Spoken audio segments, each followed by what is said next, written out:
बिस्मिल्लाहिर्रहमानिर्रहीम। अस्सलाम वालेकुम। मैं हूं लियाकत हुसैन और आप देख रहे हैं मेरा यूट्यूब चैनल। आज तारीख़ है 27 अक्टूबर सन 2022 और दिन है जुमेरात। चलते हैं जी। पहली प्रेस कॉन्फ्रेंस जिस दिन से अरशद शरीफ की जस्तिखा की पाकिस्तान पहुंचा है, तो प्रेस कॉन्फ्रेंस का एक तांता सा बंधा हुआ है।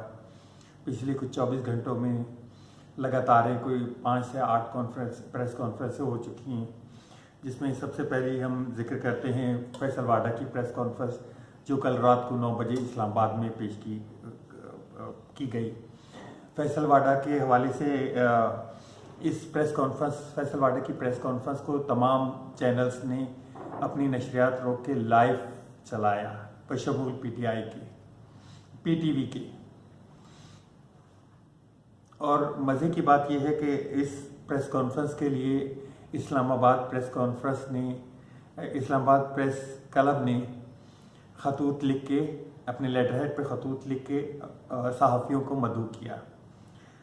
प्रेस कॉन्फ्रेंस में उन्होंने एक तो अरशद शरीफ के हवाले से बात की कि जी उनको कोई लाइफ थ्रेट नहीं था, उनको यहाँ से भागने जाने के लिए उकसाया गया। दूसरा कि उनको दुबई से निकलने के लिए किसी ने नहीं कहा, वहाँ उनका वीज़ा एक्सपायर हो गया था तो उनको जाना पड़ा।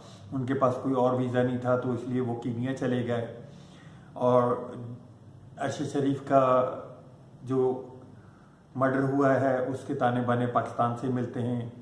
उनका लैपटॉप और दूसरा सामान अब कभी नहीं मिलेगा, उसमें जो डॉक्यूमेंटेशन वगैरह थी वो भी नहीं मिलेंगी। और दूसरा हवाले से उन्होंने प्रेस कॉन्फ्रेंस में अपनी लॉन्ग मार्च के हवाले से जिक्र किया कि मुझे लॉन्ग मार्च खूनी नज़र आ रहा है, मुझे नज़र आ रहा है कि इसमें लाशें गिरेंगी। तो बात इस हवाले से की जाए कि फैसल वाडा को इतनी नॉलेज कैसे, और अभी तो लॉन्ग मार्च शुरू भी नहीं हुआ, और इनके ये खदशात किसके कहने पे हो रहे हैं, किस के कहने पे, इस पूरी हिकमत अमली से या इस प्रेस कॉन्फ्रेंस से पाकिस्तान तहरीक इंसाफ के जो लीडरान हैं वो लाइम थे।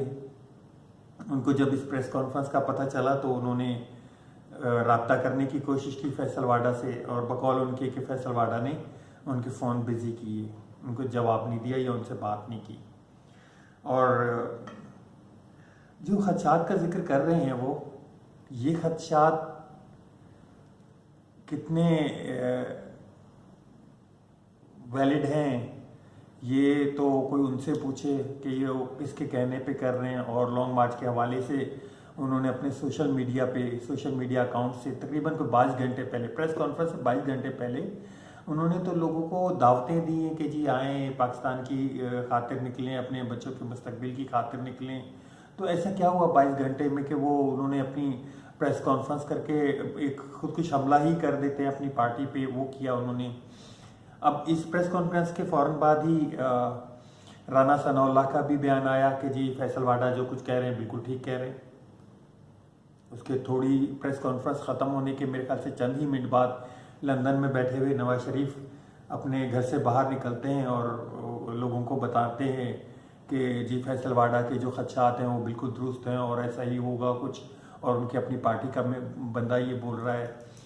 अक्सर ये होता है कि नवाज शरीफ जब भी अपने घर से बाहर निकलते हैं तो उनको जब सहाफ़ी बोलते हैं कि जी इस पे आपका क्या तबसरा है, तो वो बोलते हैं ये क्या हुआ, कब हुआ, ऐसा हुआ है।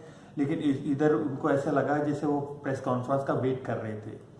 और मज़े की बात तो ये है कि इस प्रेस कॉन्फ्रेंस का तहरीक इंसाफ के अलावा जो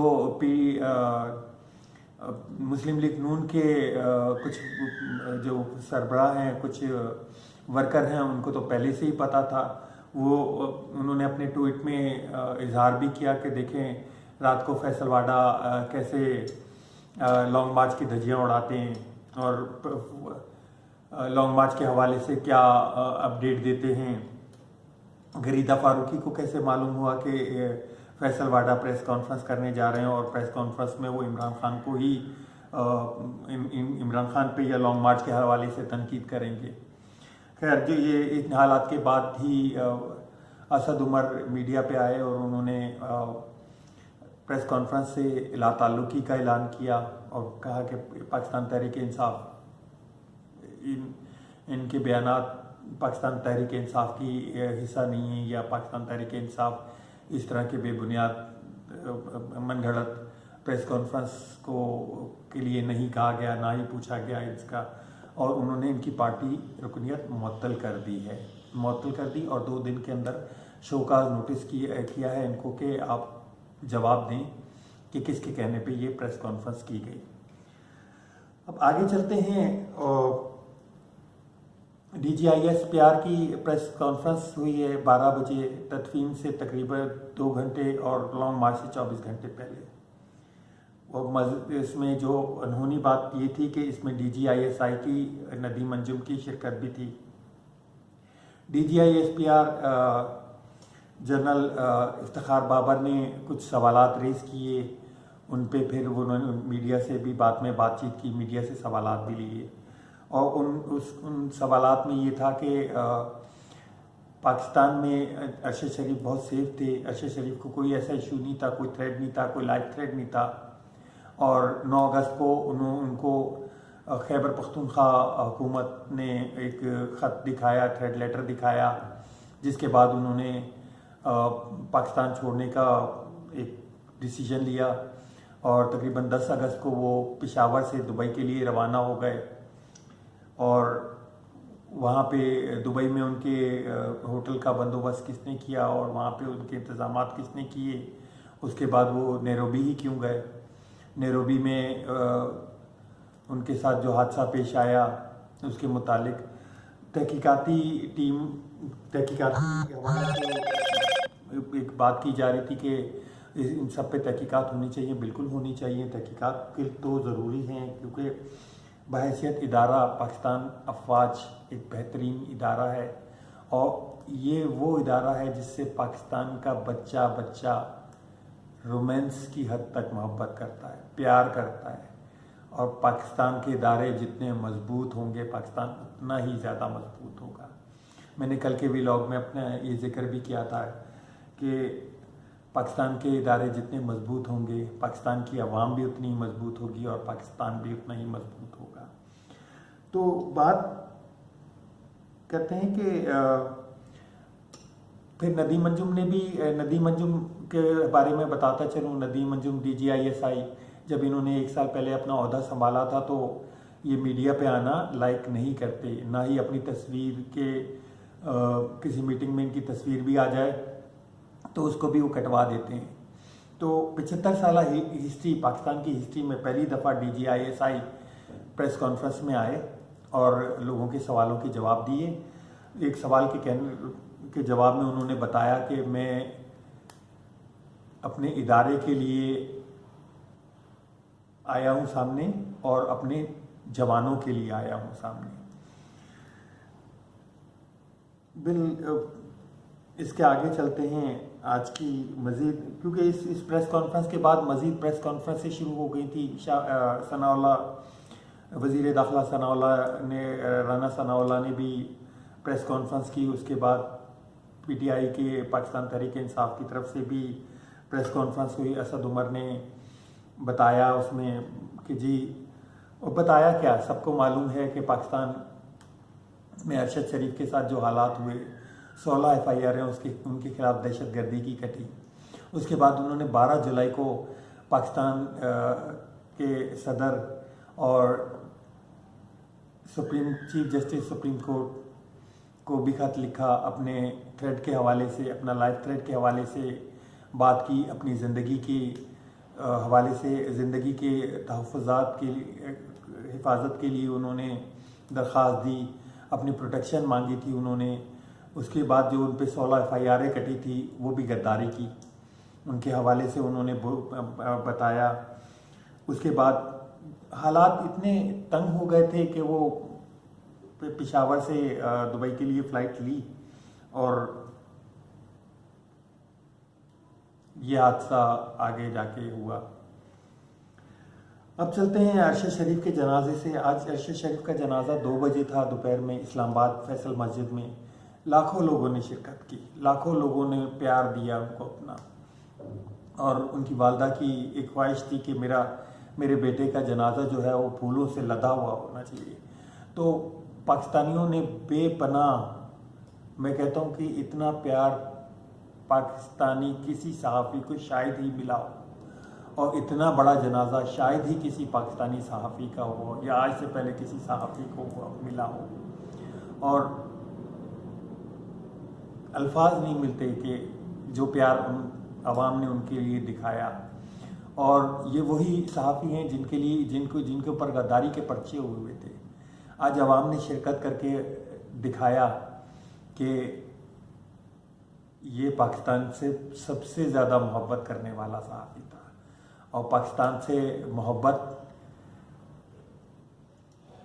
उनके ख़ानदान में कूट कूट के भरी हुई है। उनके भाई भी पाक अफवाज में थे जो कि शहीद हुए थे बॉर्डर पे। मज़ीद इस हवाले में ये कहना चाहूँगा कि पाकिस्तान